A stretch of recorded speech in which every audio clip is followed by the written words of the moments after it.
গেছে। কেউ আর কোনো জরুরি কাজ ছাড়া সন্ধ্যার পরে বাড়ির বাইরে বের হয় না।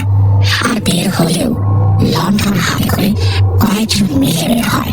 এভাবে যখন গ্রামের সব লোক ভয় আতঙ্কে দিশেহারা, ঠিক সেই সময় ইসমাইল ব্যাপারীর বাড়ির কাছের ঘরে দেখা মিলল পাকা দাড়ি ভর্তি মুখের সাদা পাঞ্জাবি পরা এক অচেনা লোকের। তিনি যখন গ্রামে সেই কাছের ঘরে এসে বসেছেন, ততক্ষণে সন্ধ্যা নেমে গেছে। সবাই গোল হয়ে বসে তার চারপাশে।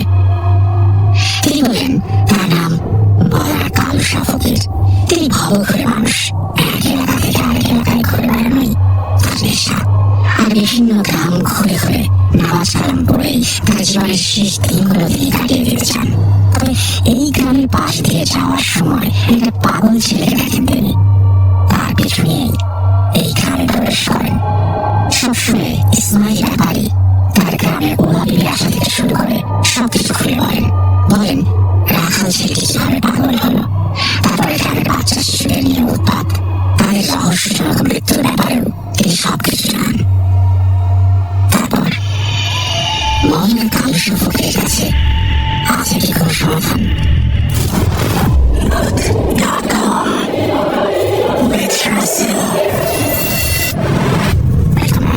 আপনারা সবাই ভালো আছেন, ভালো ভালো আছেন, আমিও ভালো আছি আর ভালো ভালো আছি। আজকে যে ঘটনা পাঠিয়েছেন তার ঘটনা আমার অনেক পছন্দ এবং তিনি যে শিরোনাম ব্যবহার করেছেন সেটিও আমার চমৎকার লেগেছে। কথা না বাড়িয়ে সরাসরি ঘটনা গেছি, যেভাবে লেখা আছে সেভাবে করে শুনছি। সে অনেক আগে গ্রামে প্রচলিত ছিল ওলাপিলি যে পথ দিয়ে যায় সে পথে ভিড়িস না সন্ধ্যায়। রাতে কান্না শুনলে ঘরে বাহিরে এসে দিস না হাঁক।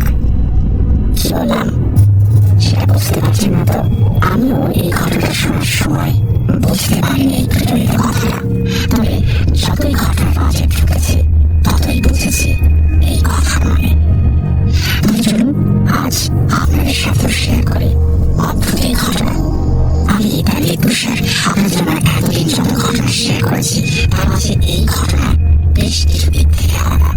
এটা একটা ভৌতিক আবহের চেয়ে বলা যায় অদ্ভুত কিছু অভিজ্ঞতা মিশেল।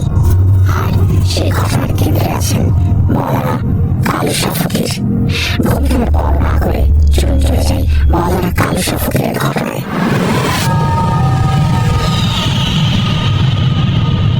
ঘটনার সময়কাল ঠিকভাবে বলতে পারেননি ঘটনার কথক। তবে তিনি বলেন দেশভাগের আগের সময়ের একটা ঘটনা। বাংলাদেশ নামে কোন দেশ তখন জন্ম হয়নি। ভারতবর্ষের বিভিন্ন জায়গায় ছড়িয়ে ছিটিয়ে আছে জমিদার প্রথা। আজকের বাংলাদেশের উত্তর অঞ্চলের এক গ্রামীণ এলাকা, অবারিত ফসলের মাঠ আর বিঘার পর বিঘা ছলের ঘন জঙ্গলের মাঝে বেড়ে ওঠা একটা বাড়ি। সেখানে শুধুমাত্র একটি সম্ভ্রান্ত পরিবার বাস করত। বাড়ির কর্তার নাম ছিল ইসমাইল ব্যাপারী। তাদের ঠিক জমিদার বলা যায় না, কিন্তু গ্রামে তাদের রয়েছে বিশাল জমির মালিকানা। স্বামী আর স্ত্রী মিলে দুজনে বাস করতেন সেখানে, আর চাকর চাকরানি মিলে মোট 10 জনের মতো লোক। তাদের সেই বাড়ির সামনে দিয়ে এগিয়ে বেঁকে একটা ছোট নদী চলে গেছে। এক নদীর অপর পাড় দিয়ে পায়ে হাঁটা পথ, আর দুই ধারে বিশাল ছন, কাশফুলের গাছ, সেই সাথে একটু পরপর বাংলা গাছের সারি। তাদের বাড়ি থেকে নিকটবর্তী গ্রাম বেশ খানিকটা দূরে। জমির আড়ি ধরে পায়ে হেঁটে প্রায় 10 মিনিটের মতো লাগে। আর তখন গ্রামের বাজারে যেটা মূলত গঞ্জের হাট নামে পরিচিত সেটাও ছিল কয়েক কিলোমিটার দূরে।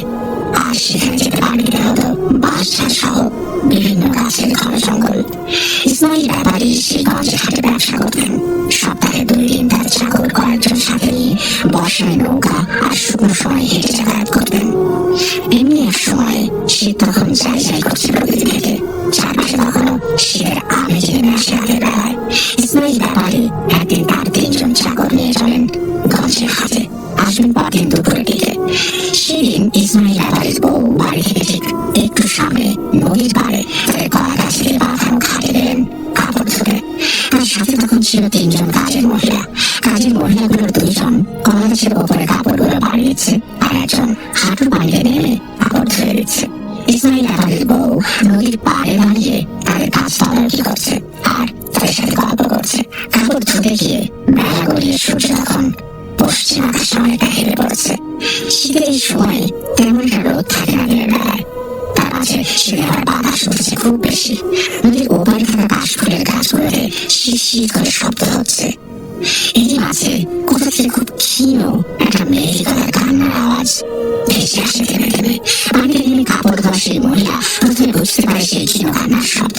পানিতে নেমে থাকা সেই মহিলা অপর দুইজনের দিকে তাকিয়ে বলে তারা কি কোনো কান্নার আওয়াজ শুনতে পাচ্ছে কিনা, কিন্তু অপর দুজন বলে তারা কিচ্ছু শুনতে পাচ্ছে না। এদিকে ইসমাইল আবারের বউ তাদের তিনজনকে সেখানে রেখে বাড়ি চলে আসে। বিকেল খুব দ্রুত গড়িয়ে যায়। চারপাশে তখন অল্প অল্প ঝিঝি পোকার ডাক শুরু হয়, আর দূরে কোথাও ঘন জঙ্গল থেকে ভেসে আসছে শিয়ালের ডাক। ঠিক এমন সময় ইসমাইল আবারের বউ চমকে ওঠে কিছু পরিচিত চিৎকারে। তার কাপড় ধুতে থাকা সেই তিনজন মহিলা অনেক জোরে হাউ হাউ করে কান্নার মতো ভয়ার্থ চিৎকার করে। বাড়ি থেকে দৌড়ে আসেন না, তিনি তাড়াতাড়ি দরজা খুলে বাইরে বেরিয়ে আসেন। মহিলা তিনজন একসাথে দৌড়ে যেন হুমড়ি খেয়ে পড়ে যায়। ইসমাইল আবারের বউ তাদের জিজ্ঞেস করেন কি হয়েছে। তখন কাঁপা কাঁপা কান্নার চোখে কণ্ঠে একজন মহিলা বলল, আপনি যখন নদীর পাড় থেকে চলে আসেন বাড়িতে, তখন আমরা তিনজন গল্প করছিলাম আর কাপড় ধুচ্ছিলাম। এই মাঝে আমি একা যে কান্নার আওয়াজটা শুনছিলাম, তখন সেটা সবাই মিলে শুনতে শুরু করলাম। আমি সেটা অবাক হলাম। এই সময় এখানে কোনো মহিলা জগৎ থেকে আর সে কান্নাই বা করবে কেন? আমরা সবাই মিলে একটুক্ষণ চুপ থেকে কান্নার শব্দটা ঠিক কোথা থেকে আসছে সেটা বোঝার চেষ্টা করলাম। সময়ের সাথে পাল্লা দিয়ে সে কান্নার শব্দটা আমাদের দিকে এগিয়ে আসতে লাগলো। পরে সবাই খেয়াল করলাম নদীর ওপারে সেই হাঁটা পথটায় একটা বুড়ি মহিলা কান্না করতে করতে সামনের দিকে হেঁটে যাচ্ছে। বয়সের ভারে অনেকটা কমজোর হয়ে গেছে সেই বুড়ি। পরনে ময়লা সাদা একটা শাড়ি। আমাদের নদীর ঘাটের ওপরে বাবলা গাছটা সোজাসুজি আসতেই আমি তাকে ডাক দিয়ে জানতে চাইলাম তোর কি হয়েছে। আর এই সময় একা একা এই পথ দিয়ে কান্না করতে করতে সে কোথায় যাচ্ছে, কিন্তু তিনি আমাদের দিকে তাকালেন না, কথা বললেন না। আস্তে আস্তে সেই কান্না করতে করতে এগিয়ে যাচ্ছেন সামনের দিকে। তারপর আমি কিছু রাগ করে তার দিকে তাকিয়ে বললাম, সমস্যা কি? এই রাস্তায় তো এখনো ছেলে মানুষই যায় এই সময়, তোমার কি হলো বলি কথা না? বিশ্বাস করবেন না, কুঁজো বলিছা আমাদের দিকে ফিরে তাকালো এত বিভৎস মুখ যা আমি আগে কোনোদিন দেখিনি। অপর একজন মহিলা বলল, সেই মুখ দেখে মনে হলো বড় বড় কি সব ফোড়া বের হয়েছে, আর সেখান থেকে পাতলা কোনো তরল গড়িয়ে পড়ছে, আর চোখের গোড়া যেন শুধুই ধপ ধপ করে চলতে থাকা কোনো আগুনের শিখা দেখে মনে হচ্ছিল যেন কোনো কুপিবাতি চলছে চোখ দুটোতে। আবার সবাই ভয়ে আঁতকে উঠেছি। এর মাঝে সেই বুড়ি কান্না থামিয়ে আমাদের দিকে তাকিয়ে রাগ হয়ে বলল, এই কথা বলার সাথে সাথে একটা পচা গন্ধ থেকে যেন সামনে নাকে লাগলো। তার মনে হলো পেটের মাঝে থাকা সবকিছু যেন সেই গন্ধে উল্টে বের হয়ে আসবে। আমি তো ভয়ের সাথে সাথে সবকিছু ফেলে চিৎকার করে এখানে দৌড়ে চলে এসেছি। এবার ইসমাইল আবারের বউ সহ সবাই গেল নদীর ঘাটে। সাথে গেল আর একজন চাকর। নদীর ঘাটে গিয়ে দেখে কোথাও সেই বুড়ির কোনো চিহ্ন মাত্র নেই। নদীর ঘাটে শুধু পড়ে আছে তাদের ফেলে যাওয়া কাপড়গুলো। ইসমাইল আবারের বউ তখন তিনজন মহিলাকে সাহস দেওয়ার জন্য বললেন, তোমরা হয়তো ভুল কিছু দেখেছো, কিন্তু তিনি জানেন এই সান্ত্বনাতে আমি অর্থক, কারণ তিনজন মানুষ একসাথে ভুল দেখতে পারে না। তারা কাপড়গুলো নিয়ে সেদের মতো বাড়ি ফিরে এলেন। রাতে খাবার খেয়ে সবাই যে যার মতো ঘুমোতে চলে এলেন। বাড়িতে বড় করে যে ঘরটা বানানো হয়েছে সেখানে থাকেন ইসমাইল আবার বউ। তার ডান পাশে বাড়ির একটা গেট, সেই গেটের পাশে আরো একটা ঘর তোলা, সেই ঘরে থাকে কাজের মহিলারা।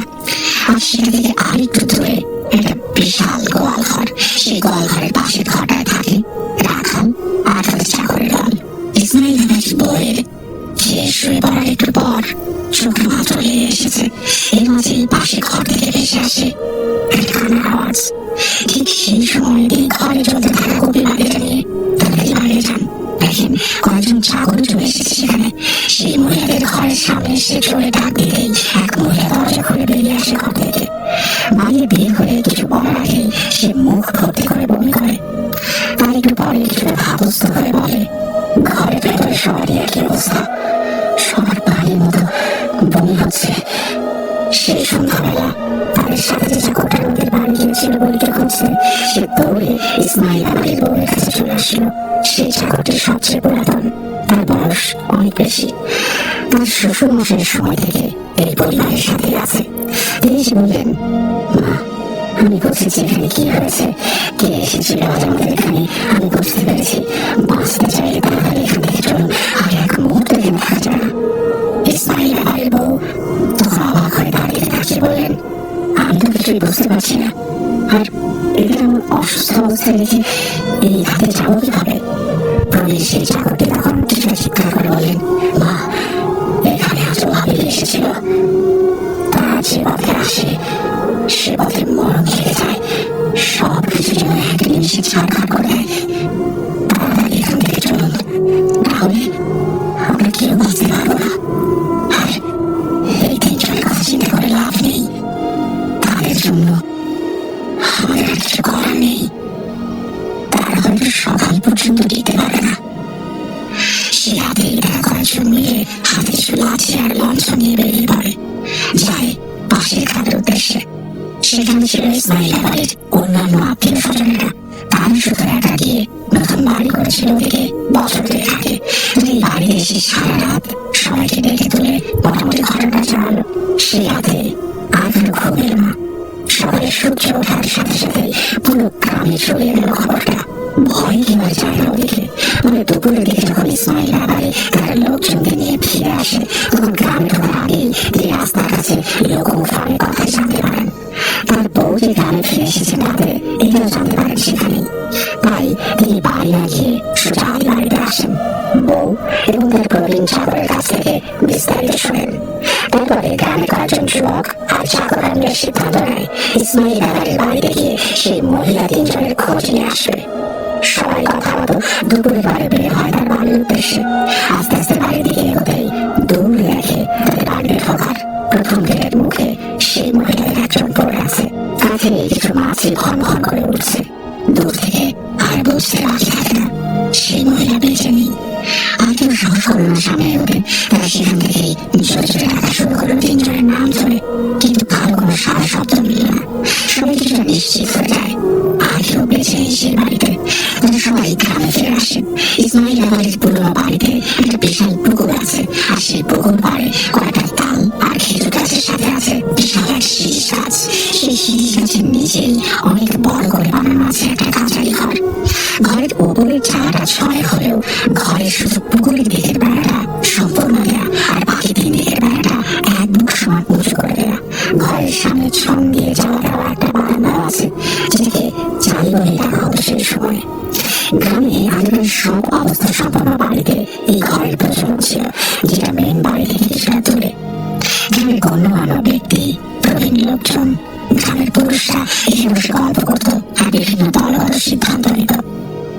এছাড়াও কোনো অচেনা পথিক আসলেও তাদের ঠাঁই হতো এই কাছারি ঘরে। যাই হোক, সেদিন সন্ধ্যায় গ্রামের অনেক পুরুষ মানুষ মিলে সেই ঘরের মাঝে একটা